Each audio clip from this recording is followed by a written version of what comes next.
Yo pare, kilala nyo si Scarlett, di ba? Yung aking lumang NMAX V2. Ito kasi siste. Medyo gusto ko siyang ayusin and parang sabihin na natin mag-aano tayo, balik alindog program for Scarlett. Medyo matagal-tagal tong video na to. I mean yung yung interval ng record nitong video na to kasi syempre it would take time. Hindi naman natin kayang mag-focus solely dun sa pag-ayos kay Scarlett, pero gagawin natin yung makakaya natin para matapos natin kaagad yon. And also, gastos malala yun, medyo kailangan natin mag-budget para ma-pull off natin yon. So first things first, eto muna si Scarlett.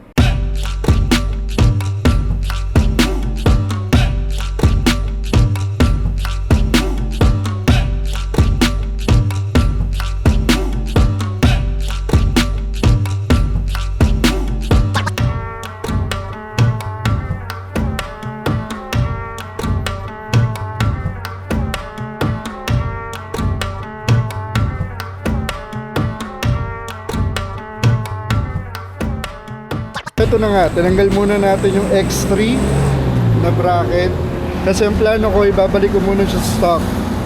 So, ikakabit natin yung lumang side mirror, which is ito, itinago ko naman. Ang dumi. Okay sana yung X3, pasok na pasok siya dun sa needs ko. Meron tayong video niyan a few years ago kung bakit trip ko yung ganyan. Pero ang downside lang is ito, kasi hindi mo basta-basta malilinis yung nasa harapan. So yun ang gagawin natin. Ikakabit ko muna itong stock na side mirror. And then dadahan-dahanin natin si Scarlett pare. Balik alindog program. Buti na lang din pala pare na itago ko to. Ito yung kinakabit dito sa stock na side mirror. Check nyo na lang yung orientation ng thread kung tama. Ito. Ito yung sa Yamaha kasi. So after natin maikabit ito, yan, pwede na natin ibalik muna pansamantagal yung stock na side mirror. So itong mga gamit na to, itatago ko muna lahat siya. Yan, tatago ko muna lahat siya. So naikabit na nga natin yung stock na side mirrors. Ayan o. So balik muna tayo sa stock na itsura, and then from there tignan natin kung paano natin gagawing one of a kind si Scarlett. Pero syempre, ang uunahin muna natin is yung mga essentials. So naibalik ko na nga sa stock, naikabit ko na yung stock na side mirror. Ito yung isusunod ko.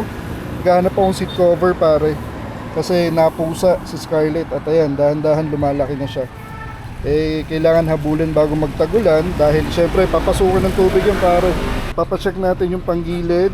Plano ko sanang mag-drain din ng ating brake system. Magre-refresh ng brake system, magre-refresh din ng coolant, i-drain din yon. So ito yung unang part.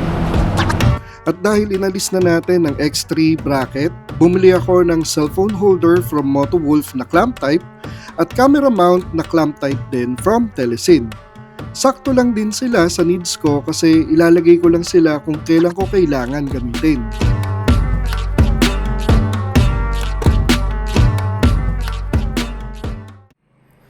Sabi ko sa inyo, di ba matatagalan tong series na to? Medyo nag-iba ang mukha. So, ayun na nga. Ito na si Scarlett ngayon. Nag-improve naman yung itsura niya after dinip clean. Ang gagawin naman natin ngayon is ipapacheck yung panggilid niya. Kasi nag-i-start na ako makarinig ng parang ticking sound. Nung huli tayong nagpalinis ng panggilid, ang nasabi ng mekaniko is medyo manipis na daw yung clutch lining natin. So, yun ang papalitan natin ngayon. And syempre pupunta tayo sa ating trusted mechanic. Samahan nyo ako. Let's fucking go pare.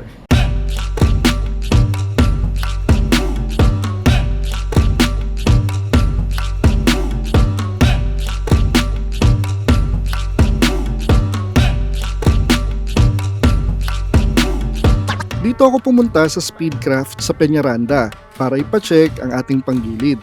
Tropa natin ang owner at malaki ang tiwala ko sa kanila. Upon checking, hindi pala clutch lining ang problema kundi ang bell. Sinabay na rin natin ang change oil, linis ng panggilid at linis na rin ng braking system. So makapal pa doon yung clutch lining. Ito daw yung problema. Ito yung bell daw yung may tama. Ewan Ewan ko kung kita sa camera. Ayun. Papi, ito yun eh, no? Yung parang mga malalalim na gasgas na to. Oo. Dragging na. Yun. So yung magdadrawing. So nagsuggest sila, palitan daw nito bago. Para safe. Oil sila. Ayun nga. Oo nga, sira nga. Oh well, sira na naman. Hindi, pero in fairness parang 2-3 taon din. Ay, 2 taon? Ay, 3 taon pala. Hindi na pa matataon eh. Yung huling ay hindi. 4 na taon. Kasi 4 na taon na yung tindahan eh. So 4 years din. Baka ito kayo ulit. Ito naman solong ganyan eh, oh. Yan ba yung dati, di ba? Oo, yan pa rin yun. Yung, Tagal na. kaya nga, 4 years. Oo, sulit na. Sulit na nga rin. Yan ba yung nung nandun pa sa baba eh, no? Nasa baba pa. Sabi, sulit. Sulit. Ayun. 4 years, not bad, no? Nakita mo yung shop, nagbago na, di ba? Kaya nga eh. Laki na sa pinagbago. Kaya nga. Ano to dati, mukhang bilhin ng ulam. Gog, hindi.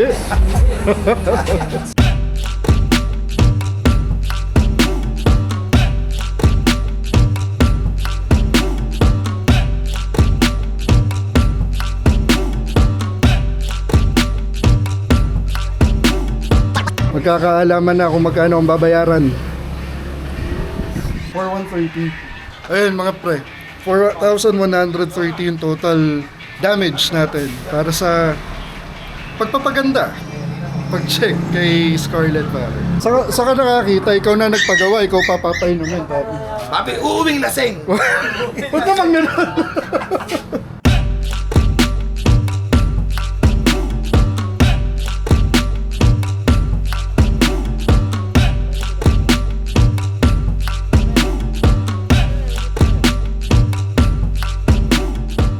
So, ayun na nga pare. So, ang total na gastos natin is around 4,000 pesos. So, nagpa-change oil tayo, nagpalinis tayong panggilid, nagpalinis tayo ng preno, front and rear. So, maganda naman. Maganda yung improvement pare. Maraming salamat sa Speedcraft pare and kay Jong.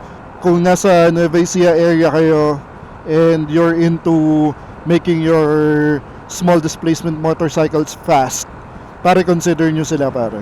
Napakabait pare. Hindi kayo sugarcoat, hindi ka bubudulin. Kung ano yung kailangan ng motor mo according sa budget mo and according sa needs mo pare, sasabihin nyo sa'yo, front and center. Walang bullshitan pare. That's why I love the guy. Ang next na gagawin naman natin ay ang upuan. Pupuntahan natin si Boss Batusay na may pwesto along A. Bonifacio sa QC para sa ating bagong seat cover. So ayun na nga, dito sa Boss Batusay tayo magpapalit ng seat cover para ma-resolve na natin tong issue ni Scarlett na pinusa. So ang pipiliin natin is yung Mondragon, which is one of their best seller.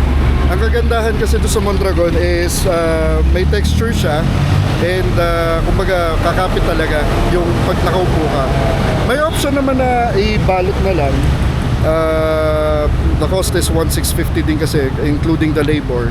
Pero sabi nga nila para masulit naman daw, pwede naman daw lagyan ng stitching yung sa gilid para kumbaga katulad nito, itong part na to mas kumapit talaga, so gaganda na parang nakaganon, not like yung pagsastock na yung alam mong may hangin na ano, or siguro kaya lang nagkahangin to dahil nga nabutas di ba?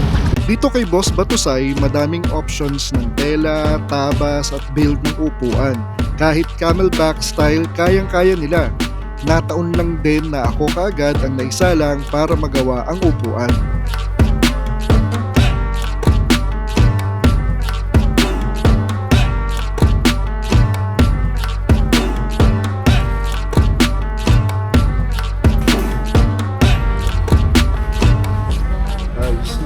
Thank you, sir. Tapos na pare yung ano. Bilis. Wala pang 30 minutes ata ginawa. Oh. Red stitching pare. Wala pang 20 minutes. Ganda. Ganda nung lapat. Ninibago ako.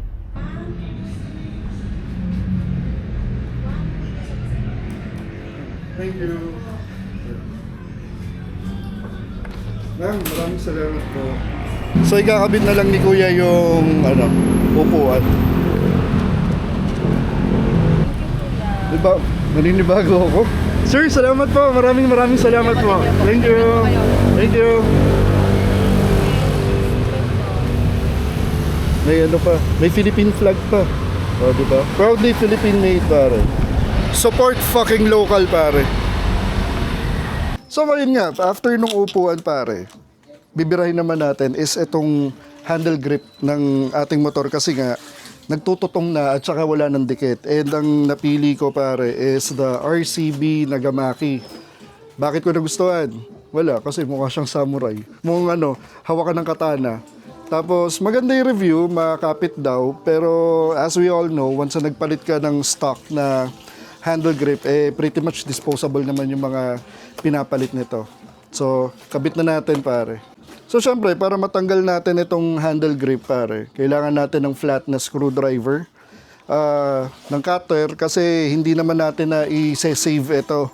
Talagang itatapon na natin to, kaya bibiyakin na lang natin. And, WD-40, langis, whatever, na any lubricant na pwede mong gamitin para may pasok mo na maayos yung handle grip. Let's go!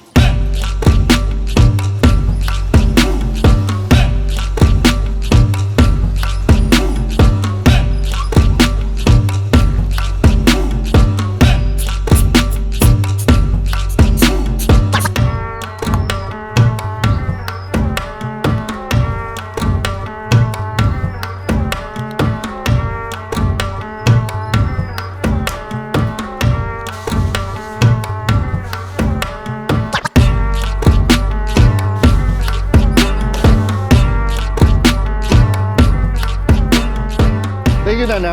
Siya yung cameraman ko for today. So, ito na nga. Nailagay na nga natin yung Nagamaki, pare. Ang ganda. Ang ganda siya. Makapit. Maganda yung texture. So, kahit naka-bare hand ka or naka-gloves ka, I'm pretty much sure, okay, walang problema sa sa paghawak sa throttle and sa manibela as a whole. Siyempre, RCB. Medyo fanboy tayo ng RCB. So, importante talaga na may lube. So, kung may WD-40 kayo, sprayan nyo para hindi kayo mahassle. Lalo na pagdating dito sa part na to, kung nasa yung throttle, kasi may moving part yan, di ba? Para maayos din ang inyong paghawak. So, okay na tayo sa handle grips. On to the next upgrade, pare. Tangina. Ang gastos, pare. Bago kami bumiyahe ng aming ride papuntang Marinduque, pare, nagkaroon ng problema si Scarlett. Hindi ko na na-video kasi natakot ako, nataranta na ako, kaya hindi ko na nakuhang mag-video. Ang nasa isip ko noon is to resolve the issue. Kasi ganito ang nangyari. Nasa labas ako, may binili lang ako. Nung pauwi na ako, biglang namatay si Scarlett habang tumatakbo. Di ba usually pag ganon, ang nangyari, lalo na kung naka-NMAX V2 ka, is yung kinakatakutan na Horror 12 or yung Error 12, di ba? Kung may idea na tayo na na ganon, ang sinasabi kasi is as much as possible, wag mong pipilitin na buksan yung motor mo para umandar, as much as possible, itulak mo na lang sa malapit na gawaan. Which is ganun yung ginawa natin. So pag-check ng mekaniko, nakita nga nila na may mga error messages. And ang nakalagay nga dun sa error messages is yung crankshaft positioning sensor or CKP sensor. Pero hindi lang yun kasi yun. Minsan, pag nasunog na yung hugpungan nung from CKP papunta sa ECU, GG ka na dun. So ang ginawa do sa unang pinagdalhan kong mekaniko is i-check nga, verify kung sunog nga yung parang socket na nasusunog pag nag-trigger yung error 12, and fortunately wala namang naging problema.